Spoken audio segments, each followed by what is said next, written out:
Okay, I guess so. We're back. We were off last week. We had a bit of a schedule conflict, which didn't allow us to kind of get together and record this. But we went back and we replayed one of our most popular episodes from season one. So hopefully that was received okay. And so let's just get right into this thing. I'm a bit nervous, a bit reluctant. Um, you've already, I mean, just even in the pre episode, you already accused me of, being selfish. I never said that. I never said that. Well, I just yeah, was you thinking, did. if you want me to coach you, just ask. You don't have to put a podcast episode into it to get me to coach you. Well, it, I get that. I understand that. There wasn't really any ulterior motives to this request. It really wasn't. I won't lie. I will most likely benefit, from our conversation today. No, I do. I enjoy sitting down and talking with you, about this stuff. I enjoy bouncing things off you. I mean, yeah. You know what? I think it would probably be really good for me to be coached by you. Um, just getting that feedback. It just seems like, I don't know, maybe a year ago we had more conversations even like this offline, and then just the busyness of life and everything going on, and we've kind of it's all been business talks right now. And so yeah, I'm looking forward to this in a way, and in a way I feel like I'm going to get embarrassed in front of the audience. But here's no, truthfully, all right. Now, I guess the reason I brought this up is we talk about consults all the time in our podcast. We refer to them. We sometimes pick out things we might be discussing and trying to discover in a podcast or in a consult. I'm sorry. But what does a consult look like? And I think sometimes I know some of my clients, they'll come in and if I don't do a good job of pulling something out of a client, then we may not reach that information that can help me help them. And so sometimes our clients don't know what to say or what to do or how to act in a consult. And I thought maybe if they listened to me wiggle my way out of things and stuff that might help them. And then anybody that's not a client of ours can kind of say, well, wow, this is how it's different at OPEX. This is how it's different with the coaches at OPEX. And maybe I can get more results, or, if I were to consider something like, us. So that's why I offered myself up. Okay, I'm all for it. Okay. I'm all yours. So you just want to treat this as a mock, huh? So I don't know you. You are in the gym maybe we met briefly. You're in the gym.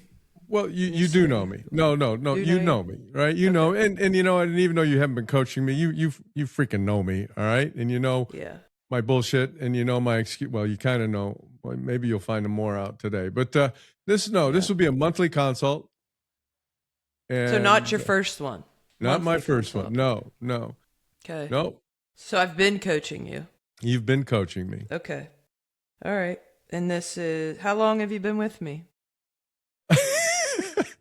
I've been with you for a good 6 months. Okay. Good 6 months. All right. A good 6 months, and I'm frustrated. Okay. With what? Here we go. All right. Well, okay. So, I guess we're just going to play this just like we're talking with each other, but it'll be a consult. But our audience knows we had this contest, right? And we had this contest where you and I challenged, not a contest, but could we lose the weight, right? Could we hit that? And Kayla, I cannot move off of this. I am 203 pounds. I stay 203 pounds. I've got my muscle mass has gone up a little bit. My body fat is just flatlined. It just won't move. And it's frustrating. It really is frustrating the heck out of me. I'm stronger. I can run better. I can swim better. I can bike better, but I can't move this freaking body fat. And my goal was to do this triathlon 2 weeks from now at 195 pounds, not 205 pounds. Mhm. So I guess the first question I would have is, if you're feeling good in all of those areas, then why do you want to lose the body fat? So if your goal, right, the goal seems to be the triathlon in 2 weeks. So, and that's been the goal for the past couple months. You signed up for this a long time ago. So you've been training for that. And there is no, in a triathlon, there is no points awarded for body fat percentage. So you swim, you bike, you run, and you have to transition quickly. So why do you feel like if you have less body fat, you'll do better? Well, maybe I'm connecting the body fat to the weight, right? So if you're lighter, then you will do better. Okay, yeah. That's my that's my yeah. Well, I Okay. just I think about the running part of the running aspect of the swimming. No, I'm going to go through the water. I think my weight is not going to make a difference at all. When I get on the bike, it's not going to make a difference at all. But it's always made a difference when I'm running, and it just and I thought if I could have 10 less pounds on this pounding, because we're not running on gravel, we're not running on on trails, we're running on hard pavement, and for my knees. I just was wanting to perform better, thinking that if I had less weight, I wouldn't have as much stress on my knees and I could run better. That was, Okay. So I would ask, what have you tried to do that's not working? What has been your approach up to this point? well, if I were to be 100% transparent, I I've I think I fudge my tracking of food. I will I for the last 4 weeks I've been tracking my food. I've been tracking my calories.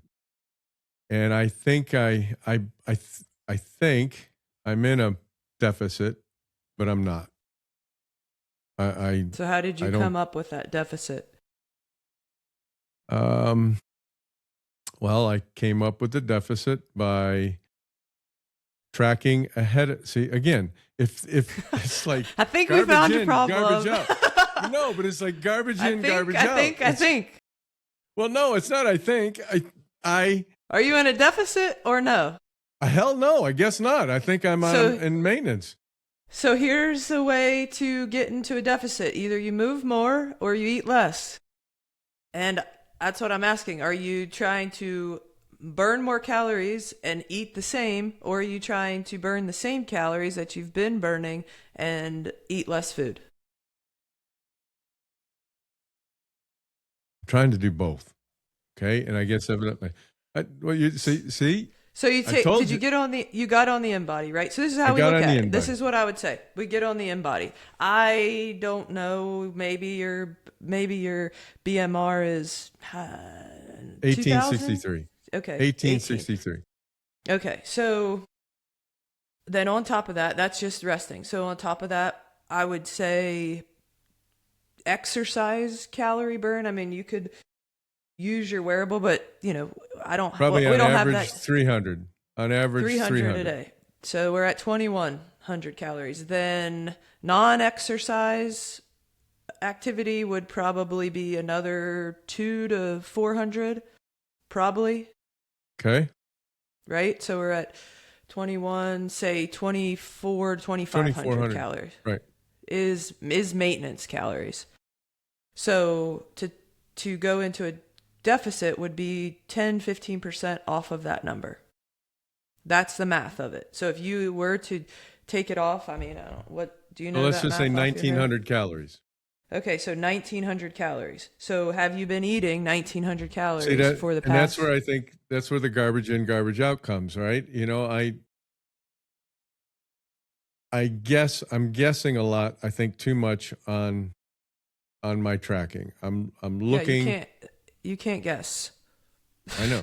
Like if that's the goal, right? It's like if you are someone, so I say that to people. If somebody comes in and they are um 300 pounds and they're eating garbage all the time. So we're talking they're eating fast food, they're eating out, they have no idea how much protein they're eating, they're new to exercise. Someone like that, we can say, okay, let's just try to cut back on the fast food. Let's try to cut back on the soda. Let's try to just eat like whole foods, lean meats, try to get some more vegetables in there, right? That's somebody, but you are more advanced than that. So that's where you can't wing it anymore in a sense of I think I'm eating right. You can eat chicken. I see you eat Greek yogurt every morning. Like I see you eat salads and stuff. I know what you guys eat for dinner. I know you're not eating garbage all the time. So that's where it's like the precision does come into it is like you can eat 2600 calories, which would put you in a surplus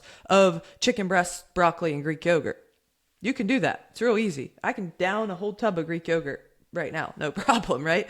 So that's where it's like you have to. I think you're at the point to where you have to on the levels, right? The stair climber of nutrition foundations, you are closer to the top of that. So where you have to weigh your food. You have to measure everything that you're eating. You have to track it accurately. If you have a steak, you can't guess, oh, this is a 10-ounce steak. No, you have to put that steak on the scale because a few ounces could be a couple hundred calories, and that is precision that you're missing is how I would feel about it. No, I think you could be very healthy. That's the thing is like that's your goal. But to most people, you could be very healthy, not weighing, measuring every single thing you eat, just based on the quality of food. You would still see decent results from it. You know, like you said, you're not gaining, you're not losing, you're just kind of staying the same, which for most people is good. But if your like precise goal is to lose weight, then you have to be precise in measuring, tracking. Or it could be on the opposite side of that is like, you know, I think it's a lot easier to move your body more than it is to eat less, especially when you're training for something. So I don't know. Do you have your phone with you? How many steps do you average per day? I mean, look. All right. So there's the steps. Let's go. You want me to go Let's four go weeks, for a the year? last um Four let's weeks? go year. Year? Or 4 weeks, that's fine cuz that's a month. So Okay, well, for the year, I'm averaging 10,100 steps a day. For the last 4 weeks, 10,342. For the so last something seven like days, that, you could potentially bump it up to 12,000, right? So say a couple thousand extra more, that could potentially be a couple hundred extra calories burned that you are missing. But that's something so easy. That's 15 minutes extra. That's a mile, that's an extra mile walk, so 15 to 20 minutes a day. That could be an extra 200, 250 calories that are burned without even doing anything. Plus what you're training for is a triathlon, so that's getting blood flowing, probably flushing some, you know, soreness out while you're doing it. So it's like a double positive there. And it doesn't even include eating less because you don't want to eat less while you're fueling for your races because you also don't want to feel like depleted because you also can't run fast when you don't have enough fuel. So there's like a fine line there. So I think walking an extra 2,000 steps a day could potentially help with that. The next thing I would ask is because I know you and your sleep, and I would say if you like, I think the first thing would be more precise with tracking because it's science, it's math. Like, yes, there are a lot of other things that go into it, but until you can say, no, I'm 100% precise with my tracking and my measurements, and I know exactly what's going in and what is going out of my body, then you can't blame anything else. But if you get that down and still it doesn't move, it's like, okay, we add in more movement that burns calories without really doing anything. The third thing would be your sleep. And it's like, how is that? well, I think I do have to, I think there's a comment, I think it goes along with the nutrition and the sleep together. So there are times, right? When my schedule will, like tomorrow, I've got to be, at the gym at 5 a.m. I'm going to get out of the gym by the time I get done cleaning, probably around 7:30, quarter to 8, get home, eat, and go to bed, at 9:30. So here I am eating an hour and a half before I go to bed. I don't think that's good, right? Yeah, it's not ideal. It's not It's not every ideal for day. digestion, but I think from a like calories in, calories out standpoint, yes, it's not good for digestion. It probably will be disruptive of sleep, but it's still the same amount of calories. Right, right. So my sleep is erratic. Sometimes my cycle is not consistent for sleep. Um, and probably, well, here I can tell you that too. All right. I can tell you my sleep.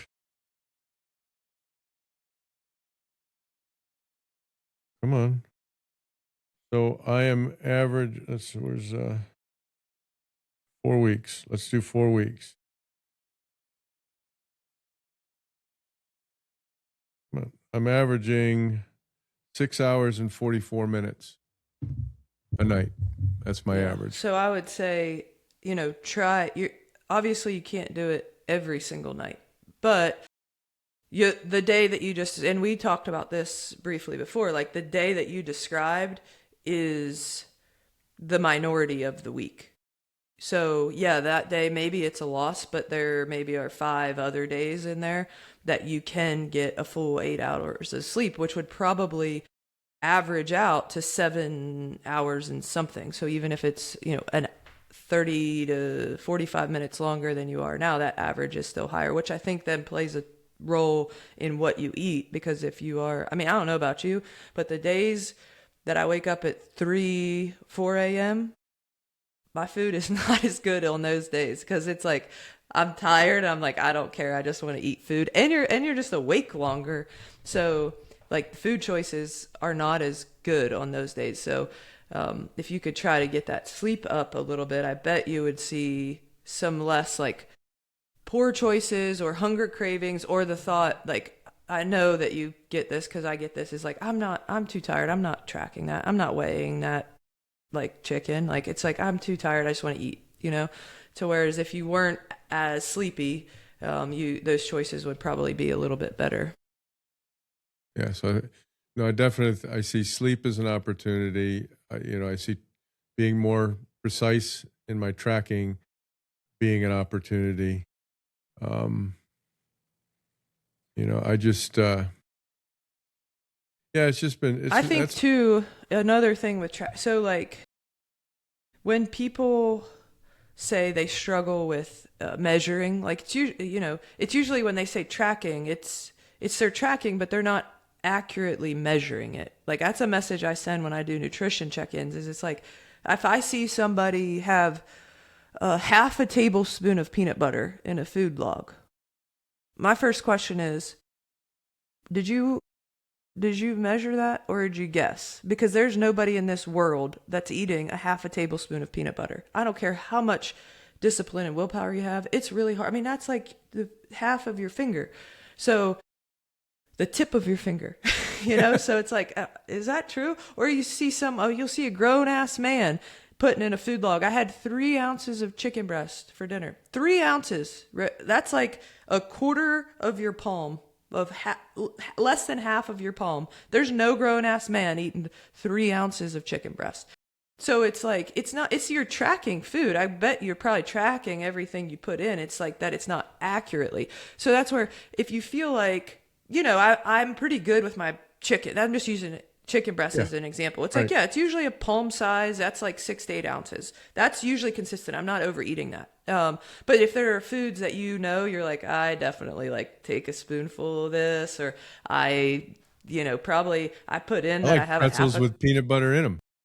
yeah, there you go. So something like that, but something like that, right? Like that's like, you don't have to take it out, but you count out the serving, and it's like, no, that's what I had. That's what, because those peanut butter filled pretzels, if you have 10 or you have 20, that's a big calorie difference.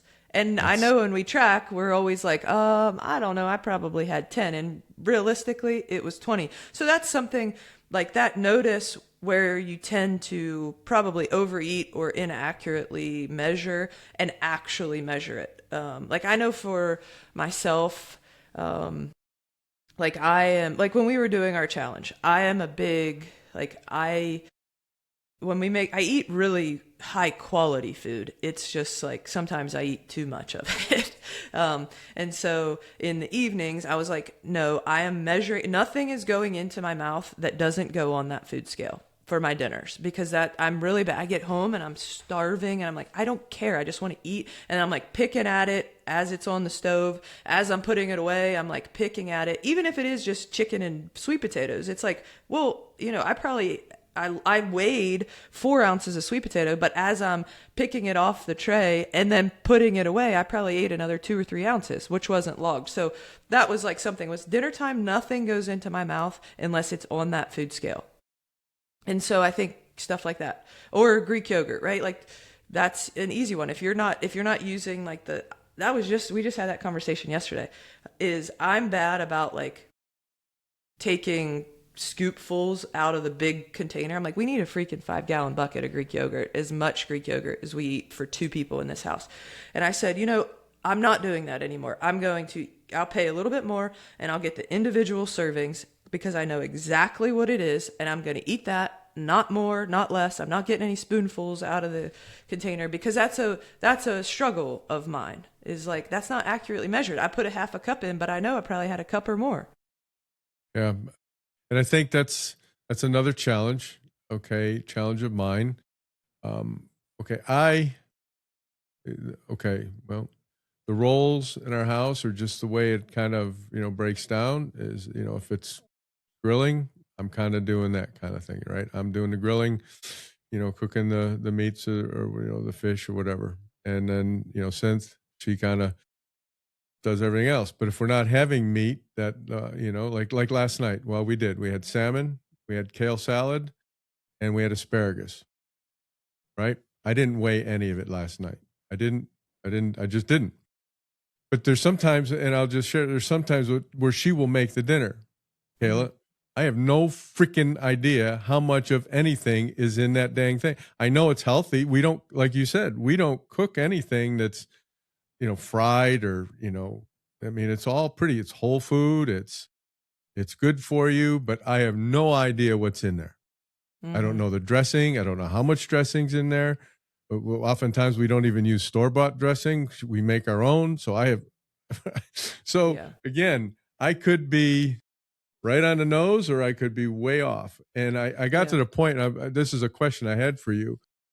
I, I think what I need to do, and I'd like you, and just sit down with Synth and just say, for the next 4 weeks, I'm only going to eat this for breakfast, this for lunch, and this for dinner. I'll be responsible for making all of my meals, but I want to know exactly what's going in. And I want to see at the end of this 4 weeks and being as strict as I possibly can, did that move the needle? Mm-hmm. Yeah. And I don't know. What are your thoughts on that? I mean, I think it's similar in our house, and that's where, I feel like I've had that conversation before because Lauren was a lot different than me. She didn't track any food. She doesn't really care. She likes different things than I like. She likes things cooked different ways. And so it's something like that's went off in my brain like the dressing. We do the same thing. We make our own dressings. So it's the same dressing though usually. Like it's Hmm. like a Yep. like Yep. vinaigrette Yep. dressing in the bottle. We make it. So we have that recipe. Like I ask her, I'm like, "What's in there? Like what do you put it?" Cuz she makes it. She tells me and we just put it in the app and we have that dressing in there. So when it's made and that's what we use, I already have it in as a recipe. And so that's what we put in. I also have asked, when, and granted, I go through phases too. Like right now, I'm not really like tracking precisely. I'm eating well, but not precisely. But when I was doing the challenge with you, it was like precise. So that's where I had asked, like, hey, if you make something like a stir fry, right? Like that Yeah. has a bunch of Yeah. things. I said, when you do mine, can you just leave it separate? So just when you cook the chicken, just cook it like, don't put it all together, you know? And she ended up just doing it herself too, because it's way easier. So the chicken was separate, vegetables were separate, rice was separate, sauce was separate.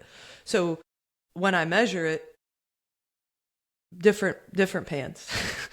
But it's two people, so it's not that hard. It's like the sauce just goes on the top at the end, so it's measured precisely.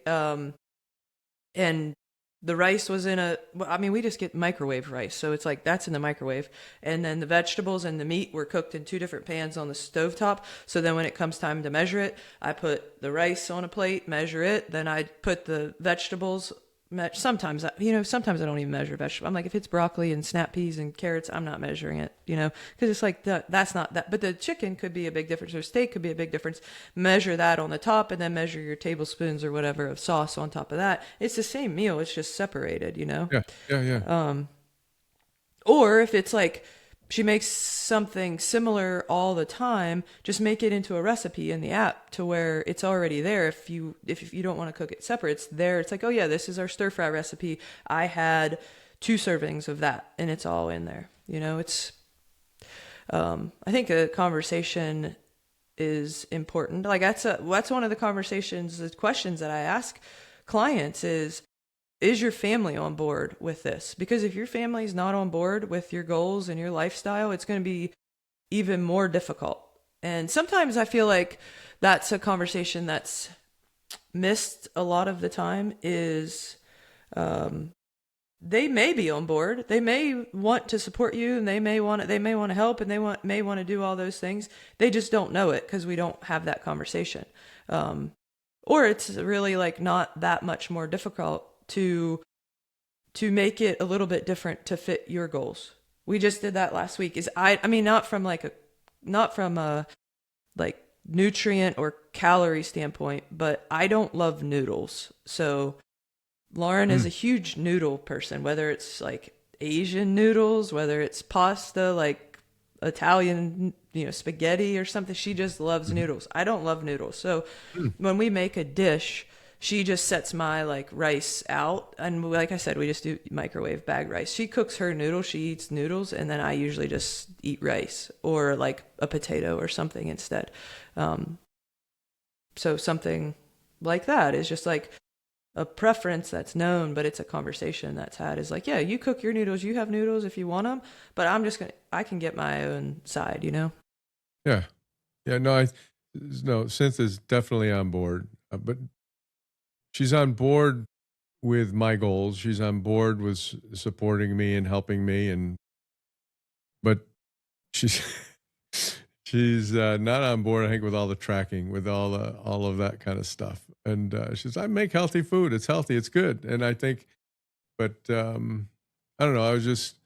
I think I have portion control. I think I have hunger cravings throughout the day, and those hunger cravings. Um, I don't position myself like you were talking about on your trip, right? When you went on your trip and what you put in your cooler, right? Because you knew that these rest stops or these gas stations, wherever the heck you're stopping, is not going to be filled with a lot of good food. And if I have this hunger craving and I'm walking the sheets, and look, I know darn well that there's stuff in sheets that I could pull out of there, but it doesn't look as good. It doesn't taste as good. And I'm just, so I'm pretty sure I know where I can get better. But I need to be more precise in my tracking, because it was just I just couldn't get over how I can show you my in body. It's 25.3, 25.5, 25.1, 25.4. I mean, and it doesn't freaking change. It's driving me nuts. It's driving me nuts. And I believe my activity has increased. I do. I'm running more than I've ever run before in my life. I've got 7 miles in this week. I've prior to really getting involved with the triathlons, and if there wasn't even a triathlon like within 2 months, I wasn't running. I was doing other things. I wasn't running. So the biking and the swimming and the running is all increased. The 2 to 3 workouts still a week. So I'm sitting there going, what in the hell is going on? It was Yeah. just bugging me. I would also, what I would also say to clients is you can't control everything all the time, right? So what seems that I have this conversation a lot. I just had it last week is like, so use the example of sometimes Cynthia cooks food and you can't track it accurately, right? But that's not, I'm going to guess you probably eat 4 or 5 times a day. That's once a day for a couple times a week, right?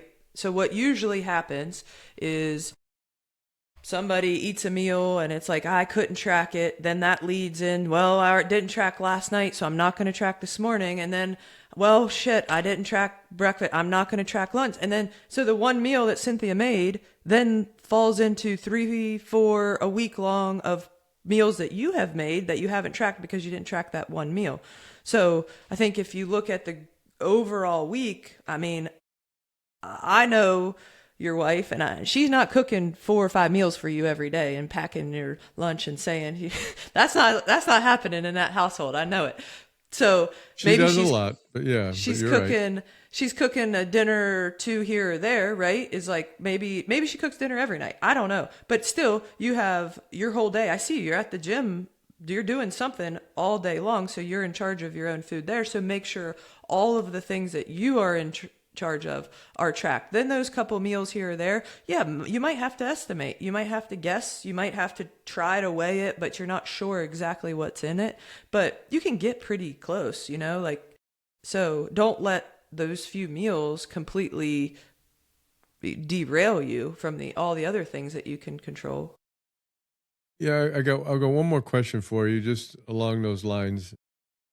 And I think, because again, if I just reflect and I'm being totally transparent with myself and honest with myself, there'll be like I'll bring a lunch, right? I'll bring a yogurt in the morning, maybe a hard boiled egg in the morning. I'll have probably a banana, probably have an orange, an apple. I won't eat it all for breakfast. It'll be there kind of just so I can snack on, throughout the day, depending on how long I'm there. But there's times I feel like that's it until I get home. And then there's dinner. And we've had this conversation before about, a smaller plate. I feel like I get to dinner and I'm gorging. I don't, Mm-hmm. that's pretty too strong of a word, but I just feel like I'm just hungry and I just Mm-hmm. load my plate up. Like we have Yeah. this one meal we cook, all right? We make this taco meat. So we'll take ground beef and ground turkey and we'll cook it up and we'll put some spices in there out of a packet, but it's really good. And then I'll bake a potato and I will cut the potato up, throw some meat on there, throw some cheese on there, throw some broccoli on top of that. And I just look at it when I get done. I'm sorry, when I get done putting that whole thing together, it's like a freaking mound of food on this 12-inch plate. And I eat the whole freaking thing. Mm-hmm. And I don't think that's a good thing. Yeah. So so I heard you say you're at the gym all day, you have Greek yogurt, you have a banana, you have an orange, you have an apple. And I'm like, well, you're Hard not boiled egg. getting you're not getting much protein in there. There's really no fats in there. Um, so it's like you're pretty high in carbohydrates, just what you gave me. And I would say then what I would suggest is front loading your day more. So or like spreading it out. I mean, I don't if calories are calories. Like if you're eating, you could not eat all day long and eat 1900 calories in one meal if you wanted to.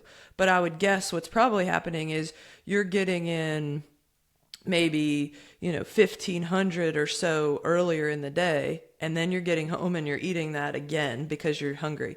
So it's like there are two I think the best case scenario would be to one, get more protein in your day so you're more satiated and you're not as hungry. I think prepare yourself maybe 2 hours before you get home, have something so you don't have that feeling of like I just want to eat everything at one time. So it's like, I don't know. For me, I drink a protein shake right before I leave the gym to come home in the evening because I'm like, I am starving and I need something, or I'm going to eat everything. I'm going to eat my arm before I get home. So it's like I eat that, but then that like settles it, you know? It's like, yeah, I'm hungry, but I'm not ready to. I think you need to spread out your meals, your calories throughout the day so you don't get to that point of like gorging, and have more protein and probably drink. If you feel like you're that hungry, I feel like more liquids would be better also. Is like, it's amazing if you drink like a thing of electrolytes, how full you feel, you know? Um,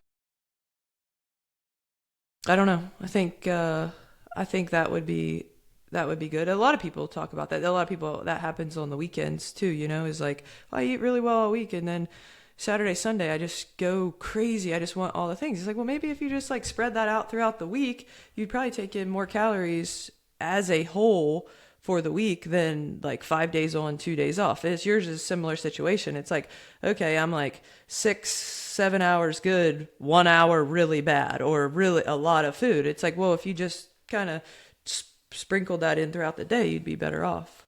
Yeah. So this is so you we kind of walk through, a conversation. I mean, so consults basically are a conversation with your client.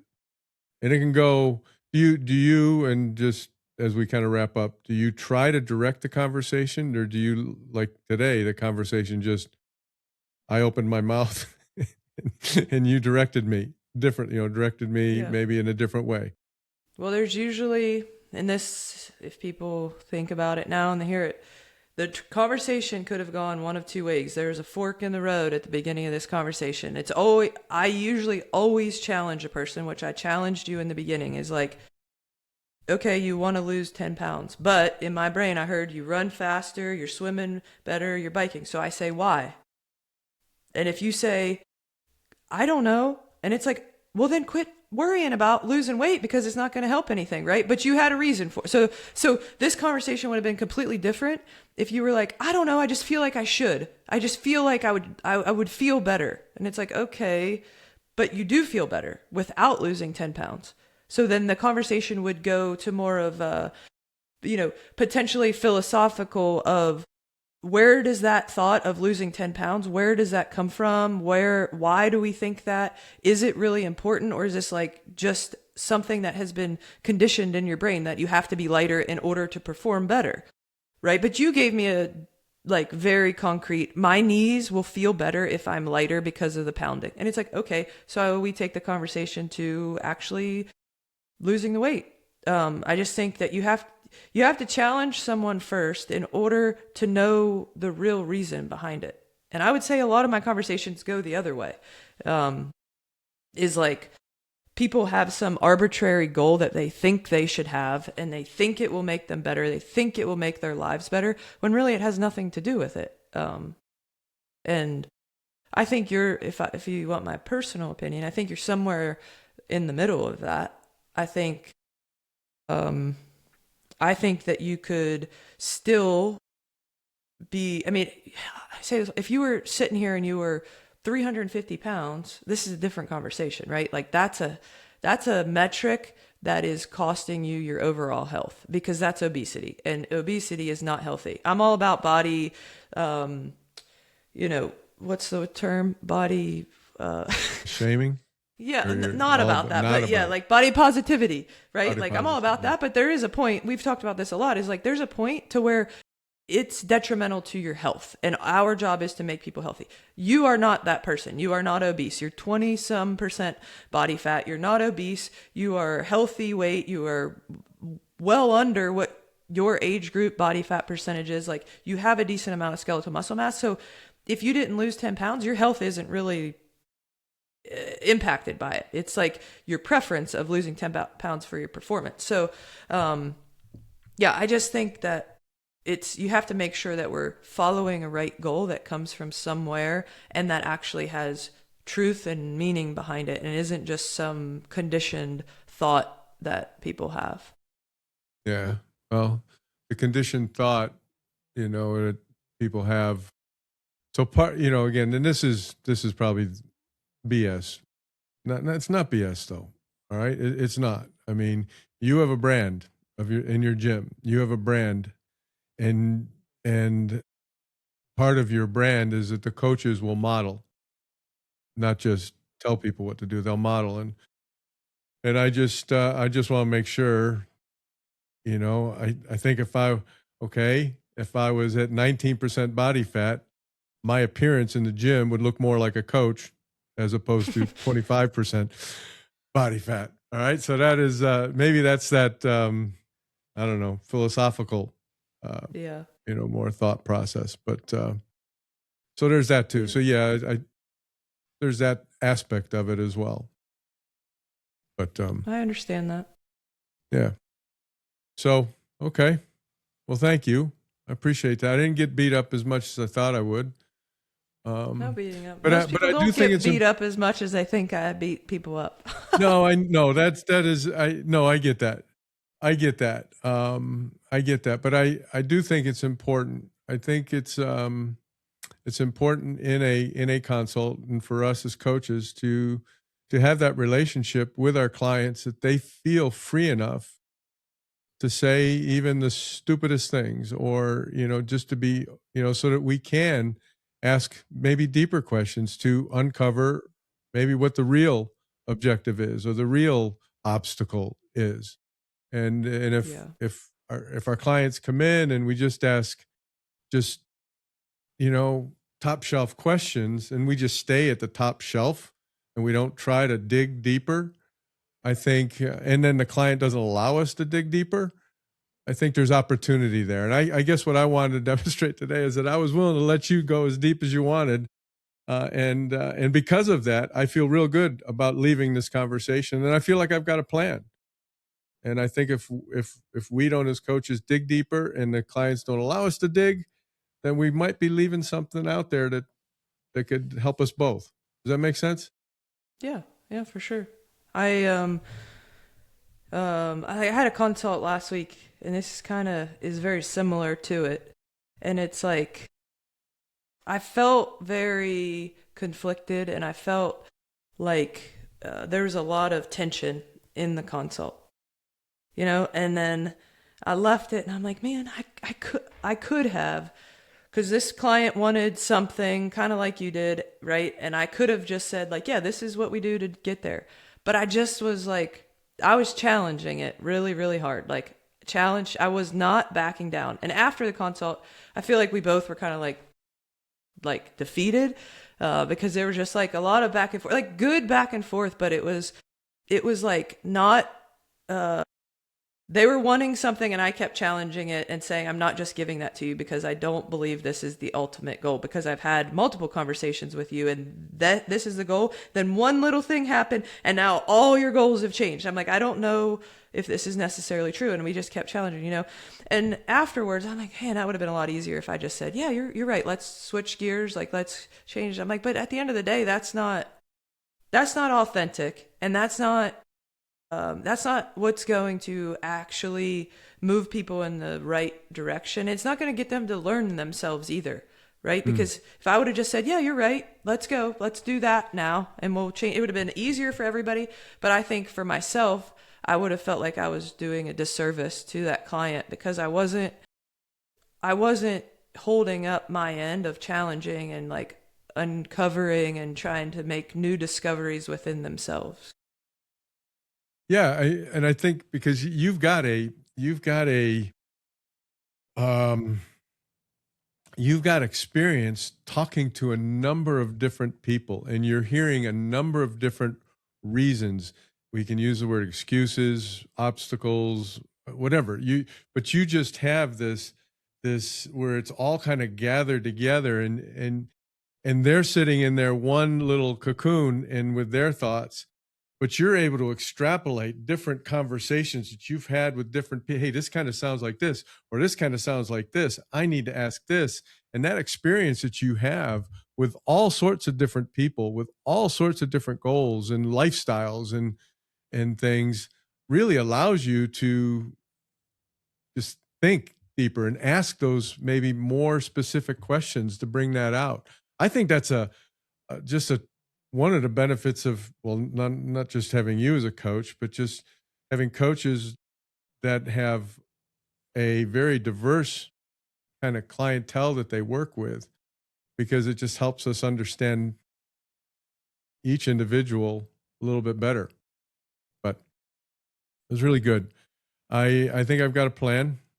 You can challenge me on a plan anytime you want. You want to do another challenge?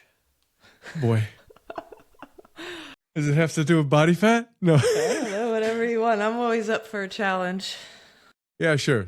All right. What do you want? Well, I You gotta think think. on it. All right. Next week, I'll think on it. Next week, um, I'll commit to it. Okay. I'm down. I've been just existing here for a little bit, so I'm ready to do something bigger. Well, you got something bigger on the horizon. You got your triathlon about two Same day weeks as from now, yours. June 7th. And then Mm-hmm. I've got mine. You're going to Ohio. I'm going to Virginia. Yep. And then you've got the Okay. bigger one in October. Yes. I haven't committed to a second one yet, but do you want to do that? Every time I do a run or bike ride, like yesterday, I was like, we did like 17 miles, and I got off the Yeah. bike. I'm like, shit, I have about 40 more miles to go when I do the Ironman. Or I go Saturday, I went for like 6 mile run. I'm like, shit, that's like not even halfway. And I don't know. I just This is a conversation for another time, and maybe it's because we are doing these things, and I have to run the mileage, I have to bike the mileage, I have to swim the laps, or else I'm not going to be able to, finish this triathlon. But I was thinking about this the other day. I was out running, and I really wasn't getting tired yet. I was getting bored. Okay. I get bored running that length of time. I just, that mentally was not what I wasn't dealing with anything physically the other day. It was more, geez, I could be doing something else right now. yeah. But That's the hardest part about triathlon, I feel like, is because in the race, like if you do a marathon or half marathon, you can wear headphones. But when you do a triathlon, you're not allowed to wear headphones. So when it comes down, the race in 2 weeks for me will be like hopefully 3 hours. And so it's like so you're for doing three the Olympic? hours, You're yeah. doing an Olympic? Okay. hmm So it's like, well, for 3 hours, you're just like thinking, It's like you can't have headphones, you can't have music, you're not talking to anybody. So it's like 3 hours of just like your Well, own you're talking thoughts. to somebody. You're talking Yeah. to somebody. Myself and I get into many scuffles during those races. Well, But cool. yeah. I'll come up with a challenge. Maybe I'll try to make it fair in my favor, something I can win. You let me Uh, know I'm up for a challenge. all right, kid. Thanks All for right. helping me today, and hopefully this helped our clients as they come into their next consult, being able to speak a little freer, be a little bit more direct, be a little bit more open, and allow us to help them, move forward in their lives. So Yeah. see you next week.